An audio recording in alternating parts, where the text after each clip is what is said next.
Hey, what's up everybody? This is Joshua Casper. I'm back at you with Plugin Boutique. And today we're taking a look at the DRC synth by Imaginando. Now I'm using this synth as a VST inside of Ableton Live. However, this synth is unique in that it has the exact same synthesizer in iOS format. So if you have an iOS device and you like to make music on the go, this is the synth you want to grab, because the sounds coming out of it are incredible, and the fact that you'll get those same sounds inside of your tablet, just phenomenal. So what I'm going to do in this video is preview some of these presets and walk you through the user interface, because it's a bit unique compared to with some of the other synthesizers we see here on the channel. So let's go ahead and check out some of these sounds.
That's got to be one of my favorites.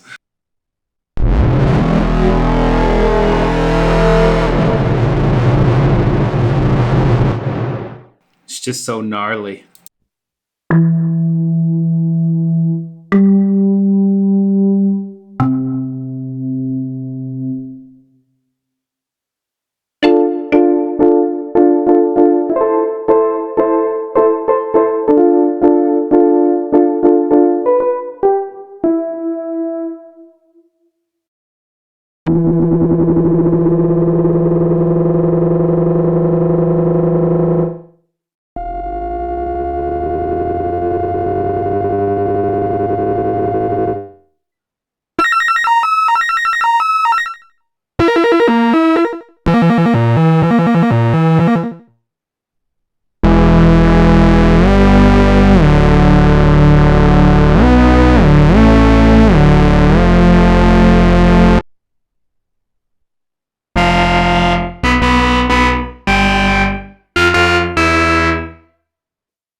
That really is silky smooth, that silk string preset right there.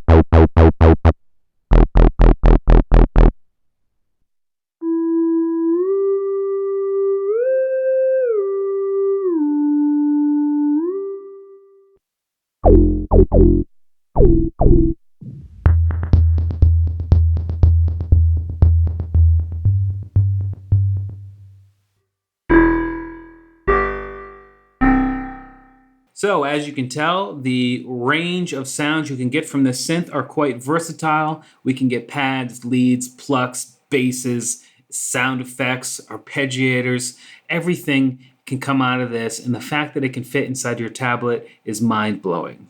So again, if you're on the go, this is the synth you're going to want to spend a little bit of money on, because you're going to get real sounds as opposed to some of those iOS devices that just kind of sound tinkery, like they're fun for a second, but you can never get anything serious done with them. This synth is the real deal.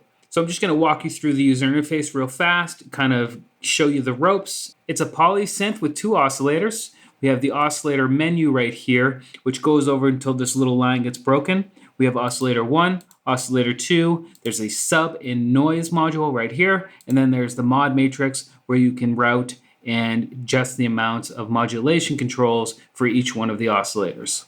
OSC1 comes with 4 flavors of waveforms: saw, square, triangle, and sine. You'll notice that the pulse width and pulse width modulation LFO1 are not active right now, and that's because they only become active when you choose a square wave. OSC2, same deal, 4 wave tables or waveforms. Octave control, semitone control, and fine tuning is here. Sub end right here, if I have the sub just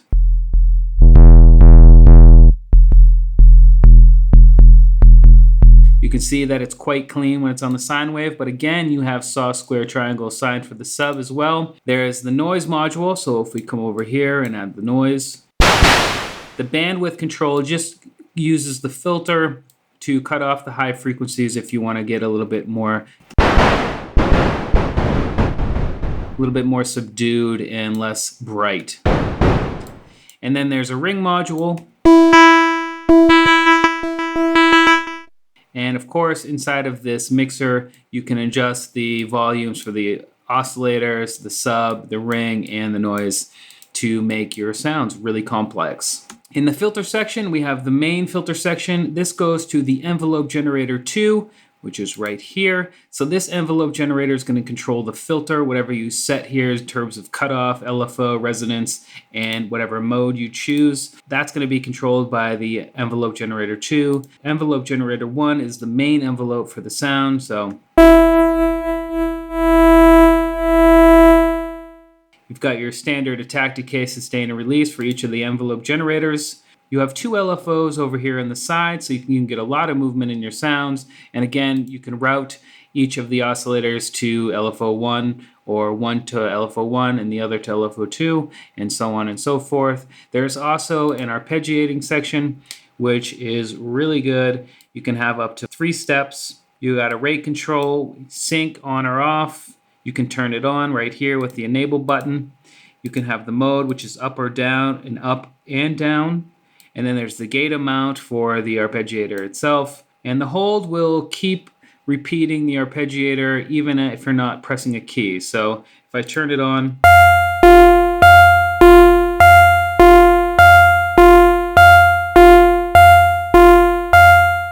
it will just keep doing that. And I highly suggest, while you're sound designing, just to go ahead and put the arpeggiator on no steps, so 0 steps, and turn the hold on. And then you can adjust your parameters without having to keep hitting any notes or anything like that. Especially if you're on an iOS device, you don't want to have to keep tapping it when you're going to be using your fingers to control the other parameters inside of the VST or inside of the application itself. But yeah, that's pretty much the gist of the application itself. Again, the sounds that come out of it, if you spend a little time inside, are incredible, especially if you're going to be using it on your tablet. Anyway, I hope you learned something. We'll see you next time.